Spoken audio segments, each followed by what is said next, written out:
ఏపీలో pastor Chintada Anand SC హోదా రద్దయింది. ఈ విషయాన్ని బాపట్ల కలెక్టర్ వినోద్ కుమార్ అధికారికంగా ప్రకటించారు. సుప్రీంకోర్టు తీర్పుతో పాస్టర్ ఆనంద్ ఎస్సీ హోదా రద్దు చేసినట్లు తెలిపారు.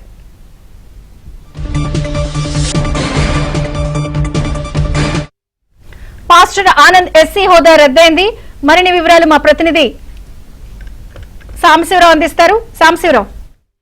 విజయ్ చంద్రిక ఆంధ్రప్రదేశ్ లోని బాపట్ల జిల్లా కలెక్టర్ ఒక సంచలనాత్మకమైన నిర్ణయం అయితే తీసుకున్నారు. పాస్టర్ ఆనంద్ ఎస్సీ హోదా రద్దు చేస్తూ కూడా ఆయన ఒక నిర్ణయం ప్రకటించారు. ఇప్పటికే పాస్టర్ ఆనంద్ చింతాడ ఆనంద్ ఎస్సీ హోదా రద్దు చేయాలంటూ కూడా హైకోర్టు సుప్రీంకోర్టు అదే తీర్పిచ్చిన నేపథ్యంలో 2 విడతలుగా 3 విడతలుగా బాపట్ల జిల్లా కలెక్టర్ కార్యాలయంలో జాయింట్ కలెక్టర్ ఆధ్వర్యంలో కూడా ఒక కమిటీ పాస్టర్ చింతాడ ఆనంద్ తో పాటు అతనిపై న్యాయ పోరాటం చేసిన నక్కల రామిరెడ్డి ఇద్దరిని కూడా పిలిచి విచారణ చేసిన జాయింట్ కలెక్టర్ ఒక నివేదిక ఆధారంగా బాపట్ల జిల్లా కలెక్టర్ వినోద్ కుమార్ ఈ రోజైతే పిట్లవాణిపాలెనికి చెందిన చింతాడ ఆనంద్ ఎస్సీ హోదా రద్దు చేస్తున్నట్టు కూడా అధికారికంగా ప్రకటన జరిగింది. ఆంధ్రప్రదేశ్ లో ఇది ఒక చారిత్రాత్మకమైన నిర్ణయంగా కూడా చర్చ జరుగుతుంది.